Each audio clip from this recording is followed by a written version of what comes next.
Assalamualaikum warahmatullahi wabarakatuh. Kali ini kita akan belajar tentang perkembangan fisik dan psikomotorik peserta didik. Kita akan belajar tentang apa itu pengertian motorik, ada halus, ada kasar, kemudian karakteristik fisik, psikomotorik, kemudian faktor pengaruh perkembangan fisik dan psikomotorik, juga implikasinya terhadap pembelajaran. Yang pertama, pengertian. Perkembangan fisik atau pertumbuhan biologis meliputi perubahan-perubahan dalam tubuh seperti pertumbuhan otak dan hormon, dan perubahan-perubahan dalam cara-cara individu dalam menggunakan tubuhnya. Perkembangan psikomotorik adalah perkembangan mengontrol gerakan-gerakan tubuh melalui kegiatan yang terkoordinasi antara saraf pusat dan otot. Keterampilan motorik dibagi menjadi dua jenis, yaitu yang pertama, keterampilan motorik halus seperti keterampilan kecekatan jari, menulis, menggambar, mengangkat bola, dan sebagainya. Yang kedua, keterampilan motorik kasar meliputi kegiatan-kegiatan otot seperti berjalan, berlari, naik dan turun tangga, melompat, dan sebagainya. Yang kedua, karakteristik. Yang pertama, karakteristik perkembangan fisik. Ini terdiri dari yang pertama, masa kanak-kanak usia 0-5 tahun. Perkembangan kemampuan fisik pada anak kecil ditandai dengan mulai mampu melakukan bermacam-macam gerakan dasar yang semakin baik, yaitu gerakan-gerakan berjalan, berlari, melompat, dan meloncat, berjingkrak, melempar, dan menangkap. Yang kedua, masa anak usia 5-11 tahun. Perkembangan waktu reaksi lebih lambat dibanding masa anak-anak. Koordinasi mata berkembang dengan baik, masih belum mengembangkan otot-otot kecil. Kesehatan umum relatif tidak stabil dan mudah sakit, rentan, dan daya tahan kurang. Yang ketiga, masa anak usia 8-9 tahun. Terjadi perbaikan koordinasi tubuh, ketahanan tubuh bertambah, anak laki-laki cenderung aktivitas yang ada kontak fisik seperti berkelahi dan bergulat.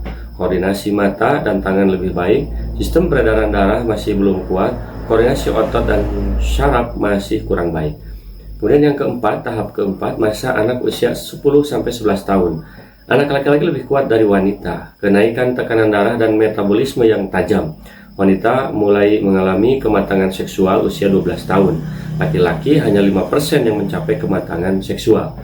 Yang kelima, masa remaja. Pada masa remaja, perkembangan fisik yang paling menonjol terdapat pada perkembangan kekuatan ketahanan dan organ seksual. Yang keenam, masa dewasa. Kemampuan fisik pada masa dewasa pada setiap individu menjadi sangat bervariasi seiring dengan pertumbuhan fisik. Laki-laki cenderung lebih baik kemampuan fisiknya dan gerakannya lebih terampil. Pertumbuhan ukuran tubuh yang proporsional memberikan kemampuan fisik yang kuat. Pada masa dewasa, pertumbuhan mencapai titik maksimal. Yang kedua, karakteristik perkembangan psikomotorik. Ini ada beberapa tahapan. Yang pertama, usia 3 tahun. Tidak dapat berhenti dan berputar secara tiba-tiba atau secara cepat, dapat melompat 15-24 inci, dapat menaiki tangga tanpa bantuan, dengan berganti kaki, dapat berjingkrak. Yang kedua, usia 4 tahun, lebih efektif mengontrol gerakan berhenti, memulai, dan berputar, dapat melompat 24-33 inci, dapat menuruni tangga dengan berganti kaki, dengan bantuan dan melakukan jingkrak 4-6 langkah dengan satu kaki. Tahap ketiga, usia 5 tahun, dapat melakukan gerakan start, berputar, atau berhenti secara efektif, dapat melompat 28-36 inci, dapat menuruni tangga tanpa bantuan, berganti kaki, dapat melakukan berjingkrak dengan sangat mudah.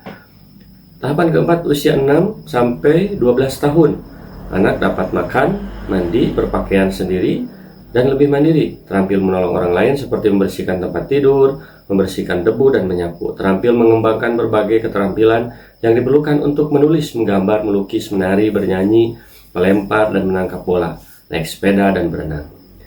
Yang kelima, pada tahap remaja. Ini psikomotorik berkembang sejalan dengan pertumbuhan ukuran tubuh, kemampuan fisik, dan perubahan fisiologi. Pada masa ini, laki-laki mengalami perkembangan yang lebih pesat dibanding perempuan dalam hal kekuatan, kelincahan, dan daya tahan. Kemudian, pada tahap ke-6 yaitu dewasa, puncaknya pada masa ini, latihan merupakan hal penentu dalam perkembangan psikomotorik. Melalui latihan yang teratur dan terprogram, keterampilan yang maksimal akan dapat ditingkatkan dan dipertahankan. Yang ketiga, faktor yang mempengaruhi. Yang pertama, faktor yang mempengaruhi perkembangan fisik. Ini ada 11 poin ya. Yang pertama, keluarga. Jadi faktor keturunan dan lingkungan. Yang kedua, gizi yang cukup tubuhnya akan lebih tinggi.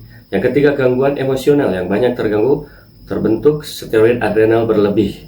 Yang keempat, jenis kelamin. Yang kelima, status sosial ekonomi. Yang keenam, kesehatan. Yang ketujuh, bentuk tubuh. Ada yang mesomorf, ektomorf, endomorf, akan berpengaruh pada besar kecilnya tubuh. Yang kedelapan, sistem saraf atau neurosystem yang tumbuh semakin cerdas. Yang kesembilan, pertumbuhan otot-otot. Kesepuluh, pertumbuhan fungsi kelenjar endokrin gland. Ada perubahan perilaku saat remaja. Yang ke-11, perubahan struktur jasmani. Itu untuk faktor yang mempengaruhi perkembangan fisik. Sekarang faktor yang mempengaruhi perkembangan psikomotorik ini ada 4 poin. Yang pertama, pola asuh orang tua. Yang otoriter cenderung jadi tidak percaya diri anaknya. Yang kedua, gen dari orang tua. Yang ketiga, pengaruh lingkungan, keluarga, sekolah, dan teman bermain. Yang keempat, interior ruang belajar, bangunan, ruangan, dan peralatannya. Yang keempat, implikasi perkembangan fisik dan psikomotorik peserta didik dalam pembelajaran. Nah, guru harus mampu mengkondisikan pembelajaran dengan mempertimbangkan karakteristik fisik dan psikomotorik peserta didik.